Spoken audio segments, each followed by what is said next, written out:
Bom, a minha apresentação basicamente é sobre documentação, que isso tem sido bastante negligenciado.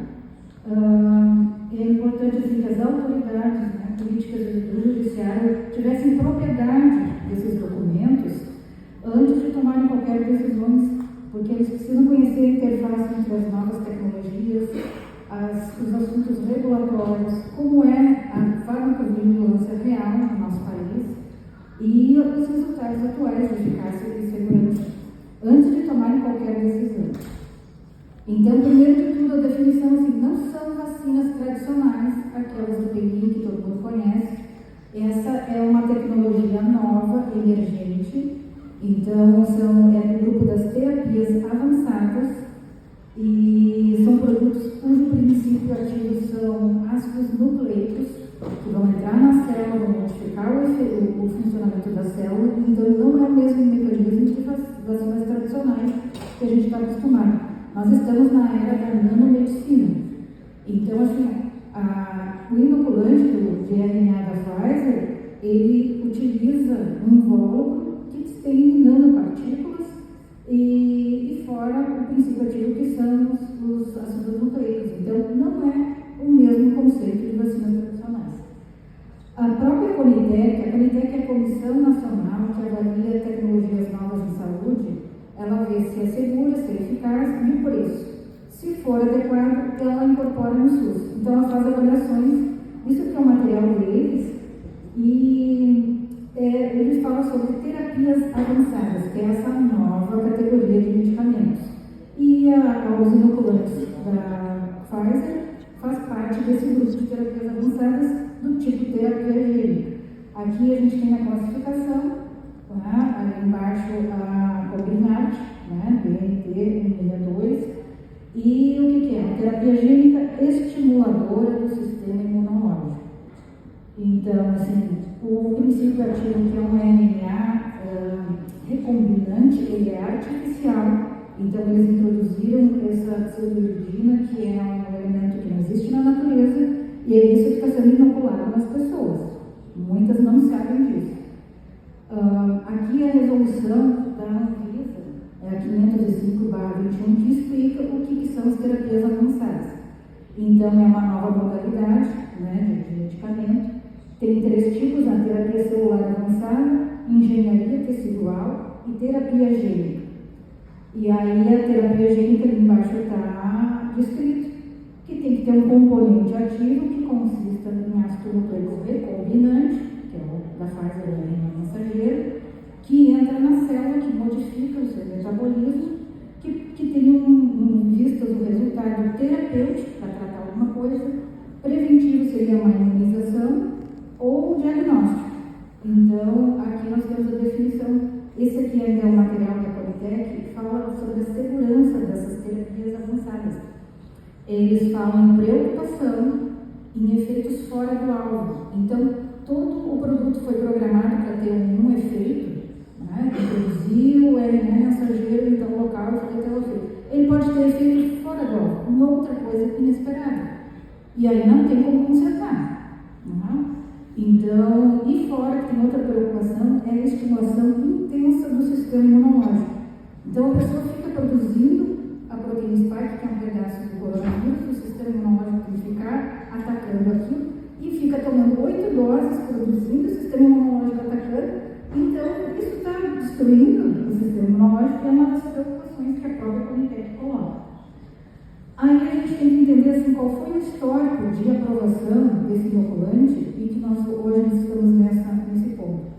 Em 2020, a Anvisa fez uma série de flexibilizações nas resoluções para aprovar as vacinas. Isso não era assim, era muito mais rígido para conseguir registro. Mas essa resolução, por exemplo, a 413/20, que foi revogada recentemente, mas ela ainda, a nova resolução é bem parecida. Essa 413, o que ela fez? Aqui tem esse material da Anvisa que explica melhor o que é essa resolução. Que se pode dar registro para um produto que não terminou os seus estudos. Então, que a fabricante pode trazer os resultados de eficácia e segurança a posteriori. Então, eles dão registro, o produto não está pronto, e foi o que aconteceu com a Pfizer, né? Então, aqui é o que deveria ser o correto, né? Então, o desenvolvimento do imunizante tem 3 fases, fase 1, 2 e 3. A 3 é que diz, olha, isso aqui é seguro e eficaz, os resultados são conclusivos, aí recebe registro, aí depois vai para a população geral. O que a 413 fez é poder receber registro na fase 3, sem as conclusões de eficácia e segurança. Então, deram na população, e aí vamos ver o que vai dar, que foi o que aconteceu com aquela gestante, né? Foi inoculada, depois eles viram que deu problema e proibiram de dar aquele tipo de inoculante em gestante. Aí aqui a gente vê assim, parecer público da Anvisa, quando deu o registro, que a Pfizer infantil e a Baby, elas são extensões do registro da Pfizer de adultos. Então a gente vê nessa documentação aqui o efeito da flexibilização. Eles receberam o registro e uma das pendências, né, termo de compromisso que o laboratório assinou, trazer os resultados finais do estudo tal. Não tinha. Então foi lançado na população e até hoje não tem, vocês vão ver, não tem esse relatório final de eficácia e segurança. E aqui no mesmo parecer tem as incertezas. Foi aprovado o produto com uma série de incertezas e que o fabricante não sabia e ficou de trazer a posteriori. Então, assim, risco de miocardite e pericardite em bebês de 6 meses a 5 anos. Não sabiam, iam trazer depois. Foi liberado assim mesmo. Segurança nas subpopulações em crianças imunocomprometidas, que têm vários outros problemas. Qual é os dados? Não tem. Reações adversas incomuns, que são as raras, quais são? Não sabem. Ainda não ficaram de trazer a posteriori, que foi liberado isso para todo mundo tomar, e ainda agora estão obrigando. E aí as autoridades deveriam estar cientes disso, foi liberado o produto, então recebeu o registro, ainda em fase experimental, sem relatório final. E aí, então, eu fui pesquisar aqui no Clinical Trials, que é um repositório de todos os estudos, ensaios clínicos que estão sendo feitos, isso é do governo dos Estados Unidos, e fui ver, assim, ele está concluído, mas ele não tem relatório final. E aí a gente vai ver que a Clinical Trials ele faz uma revisão de qualidade, para ver se preenche os critérios de qualidade, para depois fazer a publicação dos resultados finais.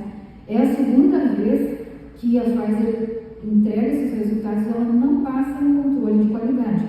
Esse dado é do dia 5/2, há poucos dias atrás. Não passou. E aí a gente vai ver assim, na linha amarela, são as observações que o controle de qualidade fez em relação ao estudo. E aí é sobre os eventos adversos. Olha, veja um comentário. O número de participantes em risco parece inconsistente com os dados aqui ou em outras partes do registro.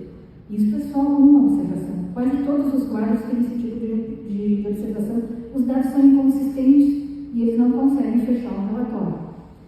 Mas, como recebeu o registro, aí o próximo passo foi a comissão, a Conitec, né? Então, voltando que é a comissão que vai avaliar se vai ou não colocar a nova tecnologia, se ela é segura e eficaz, e o preço vale a pena colocar no SUS. Aqui, a Conitec aprovou, então, no inoculante de 6 meses a 5 anos, e a gente vai ver o material. Como não tinha relatório final, a gente vê assim que eles, claro, tem que colocar, eles usam uma ferramenta Grade que ela vai analisar todos os artigos que foram utilizados para ver se eles são confiáveis, se eles foram bem feitos e tal, para ver se tem substância naquela justificativa. E eles mesmos não tinham relatório final, eles utilizaram pequenos estudos satélites, e aí o resultado da Grade, eficácia, confiabilidade muito baixa, segurança, confiabilidade muito baixa. Então, não tem dados, os dados são muito baixos, mas eles deram uma aprovação do produto nessas condições. Aqui chama atenção também no relatório da ficha técnica desse produto, que estão obrigando a dar nos bebês, a gente olha bem ali no final, patente do produto não localizado. Como é que um produto desse, uma inovação que custa muito caro, que está no SUS, não tem patente, não tem propriedade industrial, né? Isso tem que ser localizado, isso é uma coisa, né? Porque é um produto inovador, não é um produto que já está. Então isso é bem sério. E ajustos, aí o próximo passo foi eles inserirem no PNI. A nota técnica 118, ela tem muitos problemas, ela tem assim, uma série de falhas que ela não deveria ser justificativa para colocar no PNI. Uma delas, assim, aqui ele fala da segurança, que foram inoculados não sei quantos milhões de crianças, a cada 100 mil doses houve tanto de notificação 0,2, então que são seguras e eficazes, mas assim, como é realmente a farmacovigilância no Brasil? A gente pode afirmar que elas são seguras, porque o Gerson já mostrou que tem bastante problemas. Aí a gente vai ver assim, esse é um manual de vigilância epidemiológica de eventos adversos. Aqui é como deveria ser, é o ideal. Então, existe um sistema nacional em que as notificações dos eventos adversos podem vir pelo SUS, notifica, tanto a pessoa que está no hospital, na UPA, e um agente de saúde faz a notificação, entra naquele sistema. Ou o cidadão faz pela Vigimed, notifica ele mesmo com o formulário, entra tudo no mesmo sistema, e aí a instância federal, estadual, municipal, elas podem acessar e alimentar os dados daquela notificação. Então todos ficam sabendo. Mas aí a gente vê assim, existe uma outra maneira de notificar, que é o Vacivida, que é um banco de São Paulo que não manda os dados para o Ministério da Saúde, que vocês vão ver mais adiante. Então, nós temos assim, uma falha bem significativa. E aqui são os objetivos, né? Por que a farmacovigilância tem que preencher uma série de critérios, e isso contribui para a credibilidade do PNI. Então, só que só um critério aqui, 100% das vítimas que a gente conhece, ninguém foi acolhido, todos notificaram, então esse, né? Ninguém procura, ninguém dá retorno, muito menos assistência, e é o que deveria acontecer aqui, notificação, isso dá credibilidade do PNI, mas eles não fazem isso. Aí o que as vítimas vão? Para as redes sociais, elas querem divulgar o caso. A Alice passou por uma situação muito, muito ruim. Ela não sabia, né? Achou que o caso da Vanessa estava assim, né, em aberto. Aí essas botou nas redes sociais, essas agências checadoras foram lá na Secretaria da Saúde do Estado, aí fizeram uma entrevista sobre o caso da Vanessa, aí eles disseram que estava em investigação. A Alice não sabia que estava em investigação e a Alice não autorizou falar sobre a Vanessa. Então, assim, para vocês verem o que é a falta de profissionalismo. E aqui a Lene também, né? Ela foi para as redes sociais falar da morte do Lula e foi classificada como fake news, e ela foi bloqueada mais de um ano no Twitter. E aí depois eles não tem credibilidade, são os fake news que estão. Só que eles não fazem o papel deles, as pessoas divulgam, hoje tem internet, todo mundo se fala. Então, assim, aqui é o boletim número 10 da vigilância da vacinação Covid desde 2021 até junho de 2023. Então, eles fizeram todo o compilado de notificações de eventos adversos só da Covid. Aí, já no início, a gente vê assim, foram excluídos os dados de São Paulo, porque o banco de dados do Vacivida não tem interoperabilidade com o DataSUS. Aí, São Paulo tem 45 milhões de habitantes, é o estado mais populoso do país. O Ministério da Saúde não tem esses dados, essas notificações ficam lá. E aí, como é que a gente vai confiar nos dados de segurança, não, é seguro e tal, sem esses dados? O segundo estado mais populoso é Minas, com 21 milhões. Imagina se em São Paulo, 45. Aí aqui a gente vê, excluído. E isso aqui é o site do governo de São Paulo, que diz que foi o estado que mais vacinou no Brasil e no ranking mundial. Então, essas notificações, elas não estão aparecendo para o Ministério da Saúde. Aqui, o cidadão que foi notificado pelo Vigimed, o painel Vigimed, ele está parado desde abril de 2023. E durante a pandemia, a gente via que os números estavam sendo atualizados e ele parou. Então, onde é que estão as notificações dessas pessoas? Aí o Gerson viu, né? Mostrou que as coisas foram parando. Então, isso não está indo para o Ministério da Saúde. O que está acontecendo? Nós não temos também essa entrada de eventos adversos. Por que tem que ter uma farmacovigilância altamente eficaz? Produtos novos, várias vacinas foram assim, banidas em questões de meses, porque tiveram uma farmacovigilância bastante atenta, viram que começou a dar problemas, porque uma coisa é um estudo, está tudo direitinho, mas quando lança para a população, aí vai aparecer realmente os eventos adversos, e várias que começaram a dar problemas graves foram retiradas do mercado. Por isso a necessidade de uma farmacovigilância e muito eficaz, né? Que não é o caso da nossa farmacovigilância, é desmantelada, não se comunica. Então, aqui é de novo a nota técnica 118 que seria no PNI. A gente faz uma análise assim, de todos os artigos que eles utilizaram para justificar a entrada do PNI. Então, aqui, na imunogenicidade, de 12 artigos, 10 não servem. Porque não são ou da faixa etária ou não são da fase infantil. Só que está aquele quadro ali, se a pessoa não olha os detalhes, né, aí ela vai ver aqui, sobre segurança. Dos 11 artigos, 10 não servem. Porque, assim, ou também é fora da faixa etária, ou não é o inoculante da Pfizer para bebês. E aí chama a atenção, por que eles colocaram a Coronavac nessa justificativa? Isso é uma nota técnica para a Pfizer, de bebês. E a Coronavac nunca recebeu registro, isso é muito pouco falado. Sempre foi autorização emergencial e o Butantan chegou a desistir de pedir registro depois que ele vendeu bastante. Muita gente tomou achando que era um inoculante registrado, mas não. Então, isso aqui também passou batido. Todos deveriam ter tido uma prescrição médica, passar por um médico se responsabilizar, explicar tudo que já foi mostrado aqui nos documentos para o paciente e decidir com o paciente, mas ninguém recebeu prescrição médica. E vai comprar um antibiótico, tu não consegue comprar, tem que ter prescrição médica. E isso que deveria também ter passado. Então, tem o Código de Nuremberg, ninguém pode ser obrigado a participar dos experimentos, isso que estão fazendo com as crianças, com os bebês. Não pode, e todo mundo que tomou deveria ter assinado um termo de consentimento livre esclarecido com todas as informações, ou não informações, a gente não sabe se o produto faz isso ou aquilo. Violação dos direitos humanos, então isso que estão fazendo com as famílias é gravíssimo, violando o corpo da criança, colocando um líquido sem consentimento dos pais, um líquido com essas características.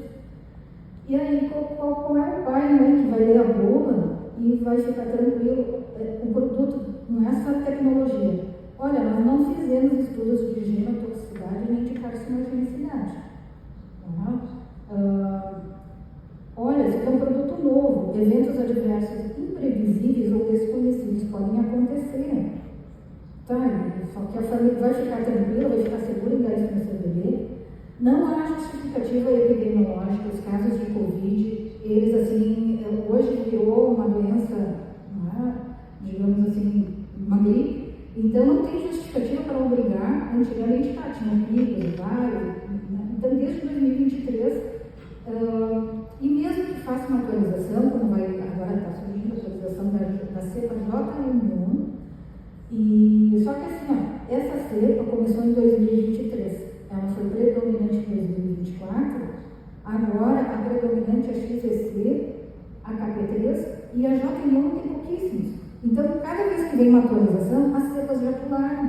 Então, não tem como alcançar a fabricação e as pessoas acham que estão tomando uma coisa atualizada, mas já não pega. Né? E aqui, assim, já foi falado, né? Então, crianças de 6 meses a 4 anos que tomaram esse inoculante e os que não tomaram, não tem diferença.